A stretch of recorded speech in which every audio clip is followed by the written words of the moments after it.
Today, we're diving into a really sharp and sometimes controversial perspective on geopolitical power, specifically looking at the U.S. and Brazil relationship through a very particular lens. It definitely challenges how we often think about global power dynamics. Absolutely. And the source material for this deep dive, it's quite unique. It's a transcript from a YouTube video from someone who identifies as an anarcho-capitalist. So, someone advocating for basically no state, everything handled privately. It radically reframes how you look at politics, doesn't it? It really does.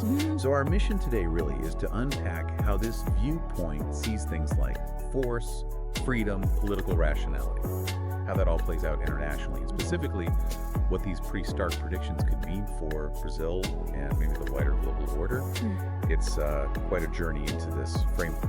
Okay, so let's start right at the foundation. How does the source define political power? It sounds quite, direct. Very direct. It's framed as the use of physical force, plain and simple, and also the capacity to make another person interact with you through force. All right, so not really about soft power, diplomacy, influence. It's raw compulsion. Exactly. It cuts right through all that. And if that's power, then political freedom logically becomes freedom from the use of violence. So you immediately start analyzing international relations differently. Who's using force? Who's subject to it? Who's truly free from it in that sense? And this isn't just theoretical, is it? The source immediately applies it to a current situation, the conflict or tension between Donald Trump and Alexandre Moraes in Brazil. That's presented as a kind of textbook example of this use of violence in action. Precisely. And it also makes you look sideways at, say, American businessmen expressing concern for Brazilian democracy. This perspective would suggest, well, maybe that commercial pressure isn't about democratic ideals at all. Maybe it's just another form of force being applied. It forces you to question motivations, doesn't it? What's really driving these actions? Right. It pushes for a more, let's say, self-interest-based analysis. Okay, so moving into the core of that conflict analysis. The source claims there's a huge disparity of force between Trump and Moraes. That Trump is just much more successful at using force. That's a big statement. It is. And the reasoning given is interesting. The source suggests Moraes does not have an understanding of the size of the war he's getting into. The idea is maybe his past successes within Brazil made him used to winning, but he lacks a clear political objective beyond just taking down enemies. So no bigger picture, no power project aiming to build something new. Apparently not, according to this view, and that's seen as a major limitation. It means his actions lack a certain long-term strategic leverage. It sounds like the argument is he has sort of a built-in ceiling. The source says he lacks incentives to continue this indefinitely. His goal is just maintenance of his position, maybe for 5 years or so. He can't really gain more fame, more wealth through this specific fight. So what's the point after a while? Right, it suggests a kind of diminishing return for him personally. And this highlights a limitation for any leader, perhaps. If your project is purely defensive, just holding ground, you're inherently limited. Contrast that with Trump, who this analysis claims has no reason to concede anything. Conceding gains him nothing, apparently. So connecting that to the bigger picture, it suggests a kind of winner-takes-all dynamic, where the side with less to lose, or maybe nothing to lose, just keeps pushing. That seems to be the implication, yes. A relentless push towards total victory because there's no incentive to compromise. And the source makes this, almost cynical point about brute force itself. It calls it cheap. What does that mean exactly? Yeah.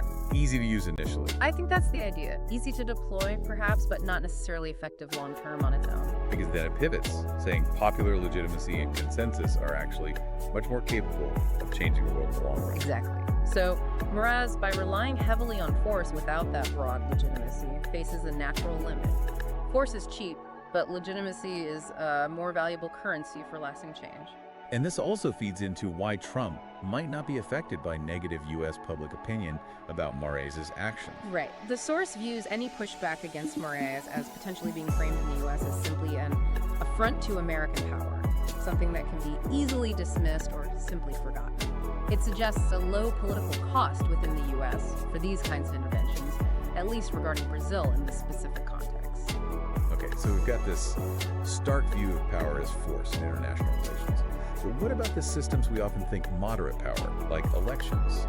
The source has strong views there too, right? Not exactly positive. Not at all. The argument is that elections are unpredictable, they do not solve things, and actually strengthen the state rather than weaken or end it, which is, quite a claim from an anarcho-capitalist perspective. And it goes further, suggesting the worst win in elections because they're better at arguing for more power. That's the provocative idea. And also that what politicians say, well, it often has little connection to what they actually do. The example given is a, quote, conservative president passing an infinite number of feminist laws, highlighting that disconnect between political discourse and actual policy outcomes. Yeah, that's a sharp critique. And the source doesn't hold back, echoing figures like Olavo de Carvalho by saying, you cannot change the system within the system. And adds that voting is, effectively, statistically irrelevant for the individual. Which leads to a really interesting question. If voting is irrelevant and the system can't be changed from within, why do so many people believe they're in control through their vote? The source suggests people operate under a false conviction, a belief that they're steering the ship, when actually that kind of knowledge or control is not epistemically accessible. It's beyond anyone's grasp, really. So it's maybe a comforting illusion. Perhaps. That seems to be the implication. A way to feel agency in a system perceived as fundamentally uncontrollable by individuals. And just briefly, the source also mentions the resource curse as a factor in Brazil's problems. That idea that natural wealth can paradoxically hinder development. Right, tying into deeper structural issues. And this all connects back to a call for epistemic humility. Essentially, recognizing the limits of our own knowledge, especially in politics. The source even suggests that political specialists are often no better at predicting outcomes than, say, flipping a coin. Wow. So profound uncertainty is just baked into the system. That's the message. Be very wary of anyone claiming certainty about complex political futures, even the experts. Okay, let's turn to those predictions then, however uncertain. What does the source see as the next steps in the U.S.-Brazil dynamic, specifically regarding Trump and Moraes? Well, the suggestion is, if Trump continues his course, the next moves could be things like reducing U.S. import tariffs for Brazilian goods to zero, basically economic pressure, and then an escalation of sanctions, potentially leading to a ban on travel to the United States for Brazilians. Banning travel, that sounds quite drastic. Yeah. The source argues denying new visas is actually a very easy measure for a U.S. administration. It carries almost no political cost domestically, but could significantly impact the Brazilian elite, who often travel to or have ties with the U.S. And this fits the broader pattern the source describes, that actions against countries like Brazil have low political cost in the U.S. Yes, it aligns with that view that U.S. opinion might tolerate significant actions, maybe even akin to bombing other countries in terms of perceived domestic importance or lack thereof. A harsh assessment, but that's the argument presented. And there are even more extreme possibilities mentioned, right? Targeting financial systems, social media, cloud services. Yeah, things like hitting MasterCard, Visa, maybe Instagram, WhatsApp, even AWS cloud services in Brazil. Though the source does acknowledge these would be much harder, much more costly for the U.S. to actually pull off. So what's the bottom line here, the conclusion of this analysis? It's pretty stark. The argument is Trump has no reason to stop this pressure, while Moraes has reasons to stop at all moments. Therefore, the thesis presented is that the United States will subjugate Brazil, leading either to a kind of Venezuela scenario, meaning isolation and economic collapse, or just outright submission. There's no middle term offered in this view. Wow, subjugation, that's unambiguous. Very, although there's a small nuance added. Oh, what's that? The source notes this process, like with Cuba, could take a very long time, 30, 40, 50, 60, 70, 80 years, potentially. So maybe not immediate collapse, but a long grinding process. A long game then. Yeah. But is there any way out of this bleak forecast, according to the source? Yes, one condition is mentioned. The Brazilian elites could avoid the Venezuela scenario if they basically expel Alexandre Moraes or simply adhere to what is asked by the U.S. So capitulation or internal upheaval as the only escape routes? According to this specific analysis, yes, a very stark choice presented for Brazil's leadership. Okay, let's shift gears slightly for our final segment. The source also talks about debate, understanding, and truth itself. What's the perspective there? Well, there's a clear frustration expressed when people focus on just impressions from a debate rather than the actual arguments made. Understanding the argument is seen as crucial for getting anywhere near truth. And this connects back to Moraes. It does. The source claims that Brazil's current dominant legal theory, post-positivism, essentially allows judges like Moraes to choose the law. Interpretation becomes more important than the written text. So, in a way, Moraes' actions are seen as coherent with the political legal regime that we created. It's presented as a systemic outcome, not just one judge's actions. Interesting. So the problem is deeper than one individual. That's the argument. It's embedded in the legal philosophy itself, according to this source. And the source also critiques a specific idea of truth. Practice is the criterion of truth, often associated with, say, communist thought. What's the issue there?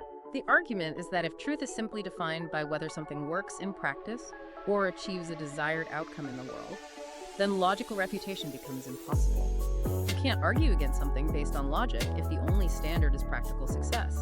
Truth becomes purely about power and outcome, not logical consistency. So this all comes back to the importance of understanding. Exactly.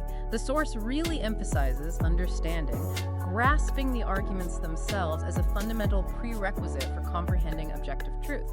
Even if you believe truth is ultimately about consensus, you need that shared understanding first. Without it, the source implies, public discourse just breaks down into, well, something less than a real search for truth, maybe just shouting past each other. Right. So to wrap up this deep dive, we've journeyed through a very specific, quite challenging perspective. From defining power as raw force to these stark predictions for Brazil, all tied to a particular philosophy of knowledge and debate.